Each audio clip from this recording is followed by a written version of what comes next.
One of the other reasons that we wanted to get you on, Mike, obviously, as we mentioned at the top, is that we're mapping out our 31 players who are going to be on that plane to Japan alongside Joe Schmidt and his coaching staff in more than a few months' time, obviously, ahead of the Rugby World Cup. We'll be updating this as we go through the Six Nations as well.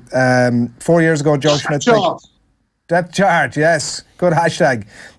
He picked 4 second rows, Mike, when he went in 2015. So we want to get your thoughts on who the locks are going to be. We've been picking each position here as we went. I should mark up that this is going to be fatally skewed due to your bromance with Dev. But I mean, yeah, I think you've indicated that he may not be your number one selection. Who have you got? Yeah. Shall I reveal? Yes, give us your reveal. Yeah. Well, you know, I wanted to keep you guys guessing, but shall I start from first down to fourth? Yes, please. Or fourth to first? Go first to fourth. Okay. On my depth chart, Mike McCarthy's depth chart, 2019, leading into the next World Cup. At number one, we have Devin, Devin Toner.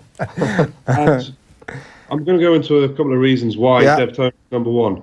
So my top four: Dev Toner, James Ryan, Ian Henderson, and Tyg Furlong. Okay, so why is Dev Toner number one? A lot of people are saying, you know, they go for James Ryan as number one. Dev Toner for me, number one, is because I kind of alluded to it a little bit earlier. Just he is the concrete, the cement, the foundations in that Irish side that allows everyone to play well. You know, he doesn't do anything really X factor or wow factor apart from maybe smashing Brodie Retallick that New Zealand game, but he just brings he's the glue behind that team. We saw against Argentina in the autumn internationals when Henderson was calling the lineouts, and Hendy can do a really good job of calling the lineouts, and you know, great string to his bow alongside what he brings physically in his attack and his defence. But for me, Dev Toner securing that line-out ball in attack, frustrating the opposition in defence. You know, we saw against New Zealand, he was straight back in, you know, marking up the back of the tail of the line-out. We know New Zealand score most of their tries off you know, first phase off a line-out. So Dev disrupted a lot of that at the tail of the line-out. What he brings in terms of his aerial skills at kickoff, winning kickoffs back, receiving kickoffs, his work rate.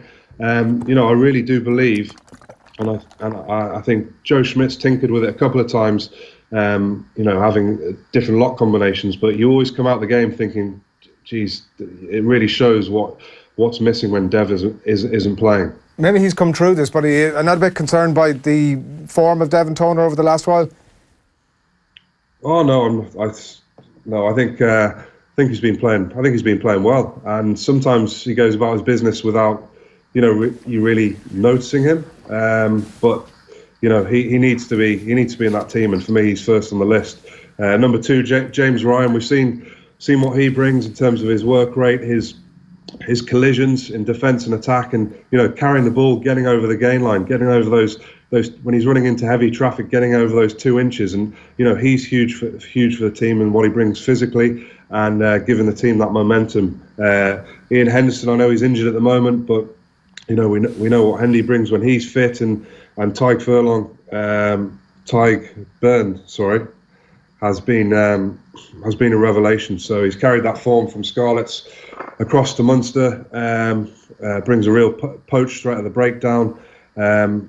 Huge engine on him, huge work rate, and you know, he's a great guy to have in a squad as well. You know, like Ian Henderson and Tyg Byrne, they both can cover back row as well, obviously. So when you go into a World Cup, and you know, they're very valuable players.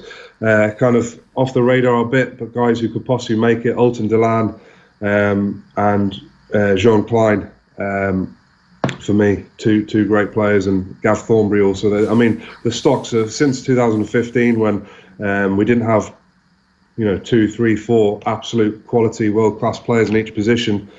I think we now have that, and it's very exciting leading into the World Cup.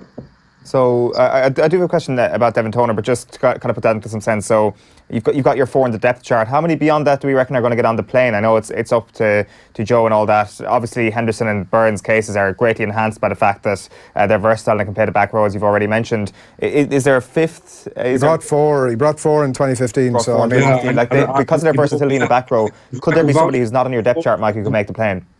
He brought 4 in 2015, and I know that because I wasn't on the plane. But then I got his nasty hamstring injury. I was out there for a week, and we lost to Argentina. So a week's holiday for me. But I'm assuming they'll take 4, and then someone will get called up if there's an injury.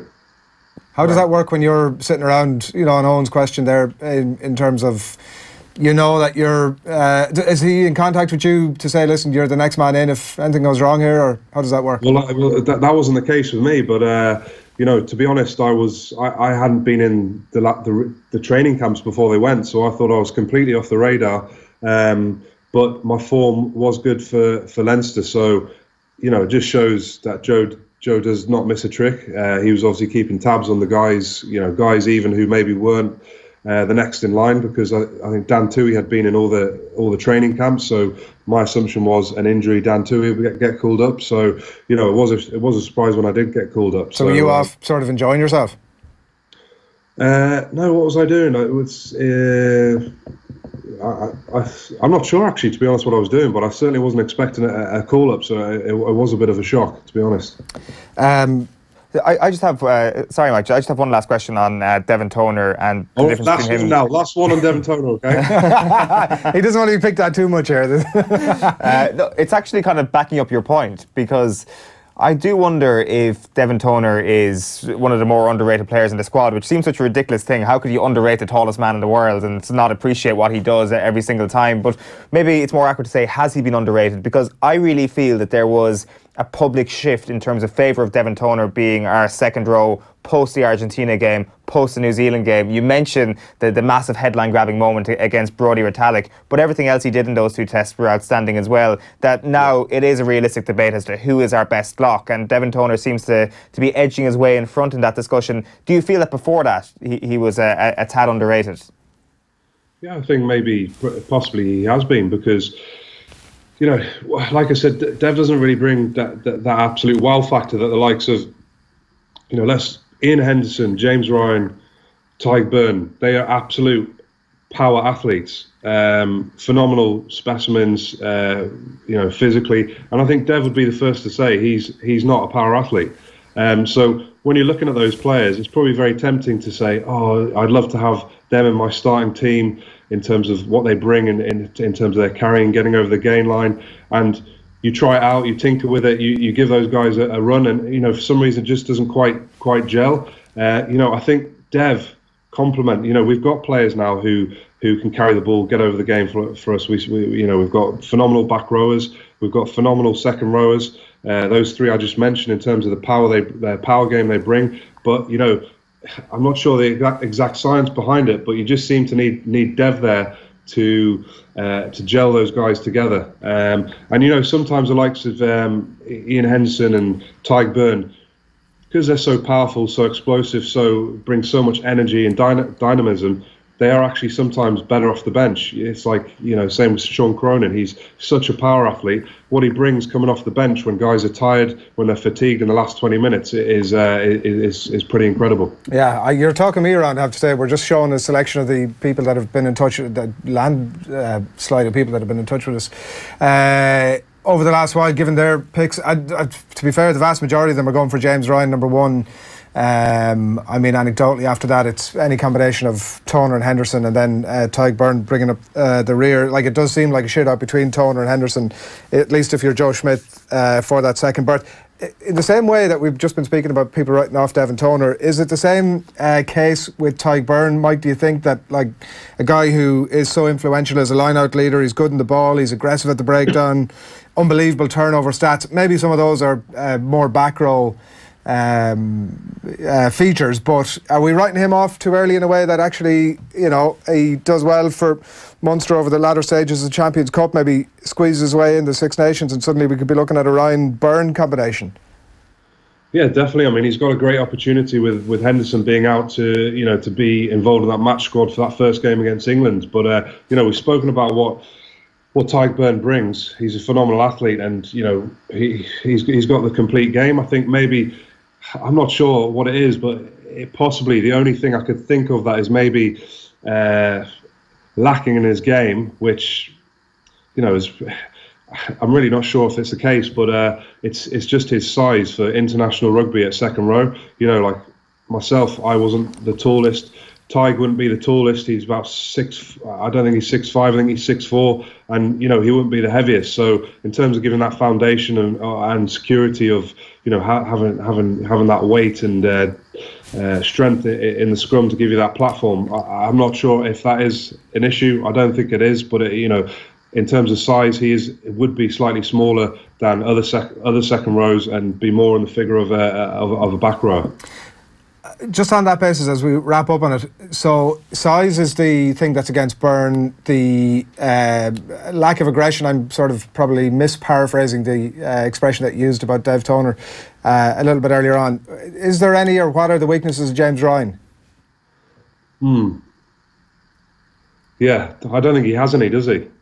I mean, you could perhaps say experience, because he hasn't been on the scene very long, but then what he's doing, it just shows he's only going to get better with time. So you know, James Ryan is a complete player. To be honest, I don't know how he can sustain his performance levels week in, week out that he is doing.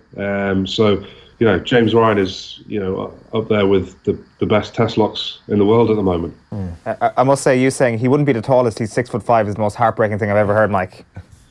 Yeah, well, unfortunately these days, I think I got out at the right time. I'm 6'5", and I felt like I felt pretty small when I got the chance at international rugby. You look at them all now: Etzebeth, the Greys, the second rows at test level nowadays. You know, they're not really much smaller than 6'7" at a minimum. Yeah. All right, Mike, we're going to leave it there for the minute. Thanks a million for joining us. Cheers, guys. Thanks very much. Take it easy. Mike McCarthy there, live on the line from Shea McCarthy, I'm assuming, and some interesting stuff. His bromance with Dev Toner totally, obviously, coloured the conversation there, but... Not necessarily. I mean, I have to say, I was definitely buying a bit of it towards the end. Like, if he did that depth chart pre-November, I think it would have raised a few more eyebrows. Obviously, my point about the tide turning towards Dev Toner being our number one choice isn't true when we look at those Instagram responses that we put on screen. Everybody literally on that screen had James Ryan as their number one, and he probably still is, but I think Devin Toner's position as a starter perhaps was in doubt 3 months ago. I think after his performances in November, if we're going into the England game without Devin Toner in our starting team, and by extension James Ryan there, like, I think that our lock position is as locked in. It's more locked in than our front row, really. You just have to flip that to James Ryan 10, and then it's for me, then it's pretty accurate after that. Yeah, but they're Mike McCarthy's picks, so... yeah, my lock picks are not a thing, it turns out. Well, he has dashed our dreams of becoming international standard locks. I think we're just a little bit too short.